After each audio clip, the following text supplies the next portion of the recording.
अस्सलाम वालेकुम। उम्मीद है सब ठीक ठाक मज़े में हूंदो। प्रीवियस लेक्चर में डिस्कस करे आया हुआसीं कैरेक्टरिस्टिक्स ऑफ म्यूज़िकल साउंड जे हवाले सां ऐं उन में खोड़ सारा पहलू डिस्कस कयासीं। इफेक्ट्स ऐं उन जा टाइप्स या उन जूं जेके प्रॉपर्टीज़ हुयूं उहे असां डिस्कस कयूं हुयूंसीं, जंहिंमें असांजी लाउडनेस, इंटेंसिटी, पिच, क्वालिटी इहे सभु अची वियूं हुयूं। अच्छा, हाणे असां यानी कि डिस्कस करे था वठूं अॻियां टॉपिक ॾांहुं, लेकिन टॉपिक ॾांहुं वधण खां पहिरियां असां कुझु मिसाल पेश कयूं। जीअं मिसाल अव्हां बीठा हूंदा आहियो किथे बि, यानी किथे प्लेटफॉर्म ते, रेलवे प्लेटफॉर्म ते हुजो या कंहिं बस स्टेशन ते, यानी किथे बि स्टॉप ते बीठा हुजो या किथे बि रोड ते बीठा हुजो, अव्हां जे आॾो खोड़ सारियूं गाॾियूं यानी कि हार्न वॼाईंदियूं वेंदियूं आहिनि या कंहिं रेलवे प्लेटफॉर्म ते अव्हां जे आॾो यानी कि खोड़ सारियूं ट्रेन विसिल कंदियूं वेंदियूं आहिनि। अच्छा, तव्हां कॾहिं ऑब्ज़र्व कयो आहे त जॾहिं उहे भरिसां तव्हांजे ईंदियूं आहिनि त आवाज़ु कुझु चेंज ॿुधणु ईंदो आहे अव्हांखे, ऐं जेॾी महिल परे वेंदियूं आहिनि तॾहिं बि आवाज़ु थोरो चेंज ॿुधणु ईंदो आहे। माना असां चवंदासीं त जेॾी महिल वेझो ईंदियूं त यानी थोरो परे हूंदियूं आहिनि त जिथां खां ईंदियूं आहिनि उतां आवाज़ु थोरो थुल्हो हूंदो आहे। जीअं जीअं वेझो ईंदियूं आहिनि त आवाज़ु सन्हो पतलो थींदो ईंदो आहे, वरी परे वेंदियूं आहिनि त आवाज़ु जेको आहे सो थुल्हो थींदो आहे। जीअं लाइक दिस, लाइक दिस, या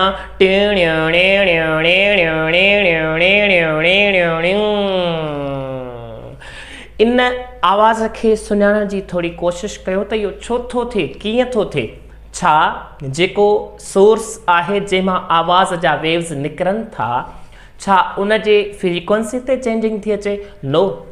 छा उन जे स्पीड में चेंज थी अचे? नो। छो जो हवा जो मीडियम त साॻियो आहे त उन मीडियम में त स्पीड साॻी ई हूंदी, ठीकु आहे। त पोइ छा थो चेंज थिए जो असांखे ईअं थो ॿुधणु अचे,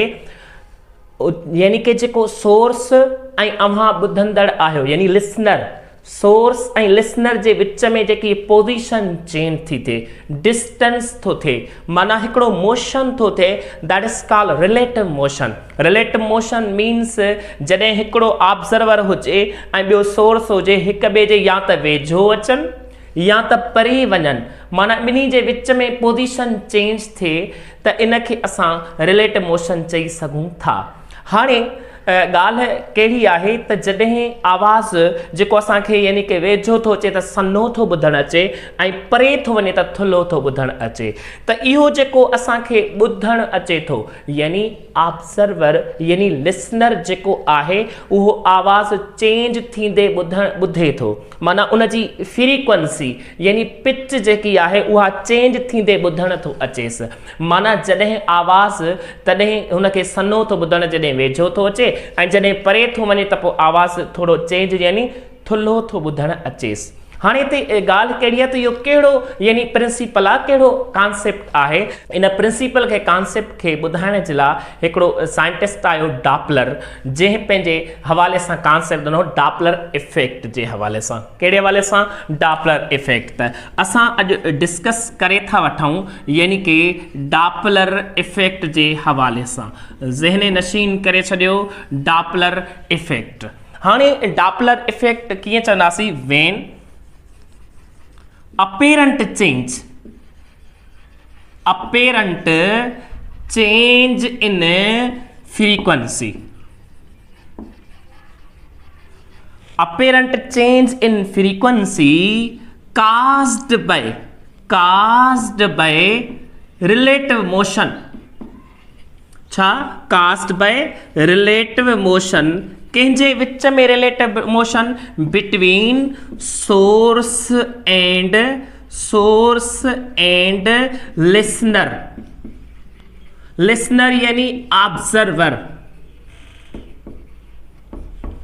जॾहिं बि अव्हां यानी कि फ्रीक्वेंसी चेंज थींदे ॿुधो, कहिड़ो काज़ जे करे रिलेटिव मोशन जे करे माना रिलेटिव मोशन कंहिंजे विच में सोर्स ऐं लिसनर मिसाल ॻाल्हि एम्बुलेंस आहे का पुलिस मोबाइल आहे या को बि हार्न आहे ठीकु आहे उहे यानी कि वॼाईंदा अचनि था यानी सोर्स जे हवाले सां हिते लिसनर बीठो आहे हाणे ही अचेसि पियो थो माना वेझो या परे वञेसि तॾहिं माना इहो छा आहे रिलेटिव मोशन आहे या ॿई पाण जे वेझो बि अची सघनि था ॿई पाण खां परे बि वञी सघनि था त जॾहिं बि फ्रीक्वेंसी चेंज थींदे ॿुधण अचेसि कंहिंखे लिसनर यानी ऑब्जर्वर खे छाजे करे यानी जेको रिलेटिव मोशन थिए कंहिंजे विच में सोर्स ऐं लिसनर जे विच में तॾहिं जेको फिनॉमिना अचीव थींदो आहे इहो जेको फिनॉमिना इफेक्ट आहे this is known as Doppler effect हाणे ॻाल्हि ज़हन नशीन करण जी आहे त डॉपलर इफेक्ट जे हवाले सां आम ज़िंदगी में खोड़ सारियूं यानी कि एप्लीकेशन्स बि आहिनि मिसाल जेकॾहिं इन टॉपिक खे डिटेल में एक्सप्लेन करण खां पहिरियां कुझु आम ज़िंदगी में जेके यानी एप्लीकेशन्स अप्लाई किथे थींदो आहे इहो थोरो डिस्कस करे वठूं मिसाल जेकॾहिं ट्रैफिक पुलिस आहे ठीकु आहे उहे गाॾियुनि जी स्पीड खे मैयर कंदियूं आहिनि गाॾियुनि जी स्पीड खे डिटेक्ट कंदियूं आहिनि त उन्हनि वटि हिकिड़ो डिवाइस हूंदो आहे that is called radar gun हाणे इहो जेको रेडार हूंदो आहे रेडियो डिटेक्शन एंड रेंजिंग जे हवाले सां इहो कहिड़े असूल ते हलंदो आहे डॉपलर इफेक्ट ते अञा जेकॾहिं अव्हांखे इहो सिस्टम यानी कि गाइडिंग हिकिड़ो सिस्टम हुजे एरोप्लेन जे हवाले सां एयरपोर्ट ते इहे जेके फ्लाइट्स लॉन्च थींदियूं आहिनि लैंड थींदियूं आहिनि इन हवाले सां जेको गाइडिंग सिस्टम जेको हुननि खे डिटेक्ट करणो हूंदो आहे इहो बि कहिड़े असूल जे मुताबिक़ डॉपलर इफेक्ट जे मुताबिक़ अच्छा हाणे अञा जेकॾहिं डिस्कस कई वञे त जॾहिं अंडर वाटर वेंदा आहियूं उन में जेके सबमेरीन वेंदियूं हूंदियूं मिसाल ॻाल्हि त उन्हनि जी इंफॉर्मेशन माना उन्हनि जे ज़रिए इंफॉर्मेशन जेका कलेक्ट थींदी आहे उन्हनि में हिकिड़ो डिवाइस लॻल हूंदो आहे इट इज़ कॉल्ड सोनार हाणे इहो सोनार बि कहिड़े असूल ते हलंदो आहे डॉपलर इफेक्ट ते त इहो ॾिसो आम ज़िंदगीअ में असांजो हिन टॉपिक जे हवाले सां हिकु फिनॉमिना हिन इफेक्ट जे हवाले सां केॾो वॾो रोल अदा थो थिए त हाणे इहा ॻाल्हि असां हाणे एक्सप्लेनेशन जे बुनियाद ते डिटेल में सम्झी था वठूं त एक्चुअली डॉपलर इफेक्ट खे असां कीअं करे सम्झूं यानी मैथमेटिकल रिलेशन खे कीअं सम्झूं यानी कि हिन खे सम्झण खां पहिरियां असांखे इहा ॻाल्हि सम्झणी पवंदी त एक्चुअली इन में कीअं कॉन्सेप्ट हूंदो आहे हाणे अचो त इन सेंस खे वठूं मिसाल जॾहिं अहीं ॿुधो यानी कि आवाज़ कंहिंजो बि कंहिं बि गाॾीअ जे हवाले सां त इन में यानी कि जेका डिटेल एक्सप्लेनेशन आहे उहा असांजी हूंदी आहे रिलेटिव मोशन जे बुनियाद ते पोज़ीशन चेंज करण जे हवाले सां हाणे असां पहिरियां त इहा ॻाल्हि ज़हन नशीन ख़बर बि आहे ऐं असांखे ज़हन नशीन करणु घुरिजे त साउंड वेव्स जेके हूंदा आहिनि छा हूंदा आहिनि कंप्रेशनल वेव्स हूंदा आहिनि हाणे साउंड वेव्स कंप्रेशनल वेव्स आहिनि इन जे लाइ एग्ज़ाम्पल था वठूं त जेकॾहिं हिते असांजो हिकिड़ो ड्रम हुजे ठीकु आहे ड्रम जे हवाले सां एग्ज़ाम्पल था वठूं ठीकु आहे हाणे ॾिसो यानी कि ही असांजो हिकिड़ो ड्रम आहे ॾिसो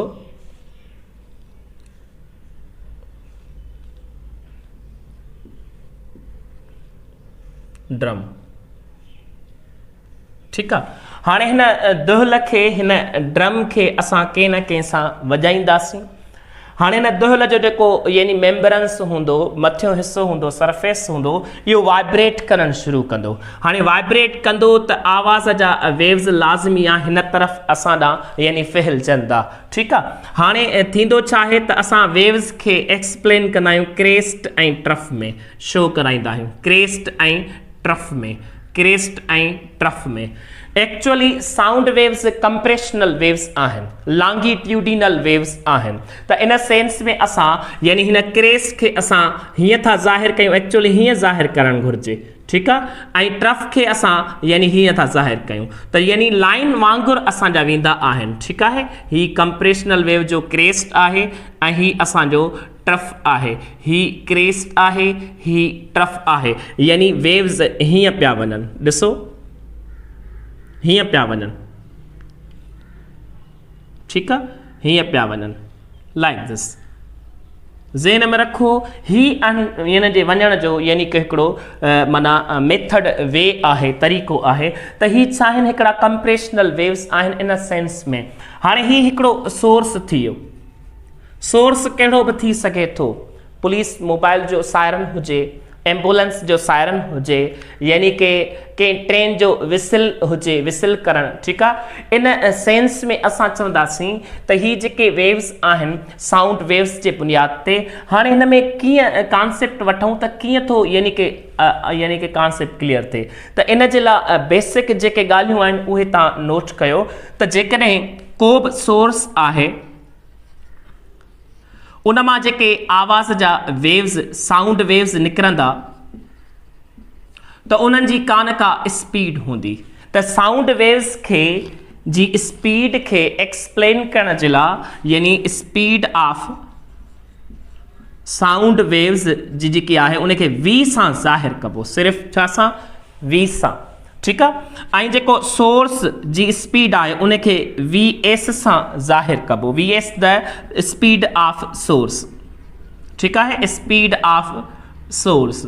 माना का बि गाॾी जेकी आहे, ठीकु आहे, या एम्बुलेंस वग़ैरह जेको बि आहे सोर्स जेको आहे उहो बि जेकॾहिं मूव करे थो त उनखे vs सां छो कबो। ऐं जेकॾहिं ऑब्ज़र्वर को लिसनर जेको आहे उहो बि यानी कि मूव करे थो त पोइ उनखे असां vo सां ज़ाहिर कंदा आहियूं, speed of observer, listener we can say the listener, ठीकु आहे।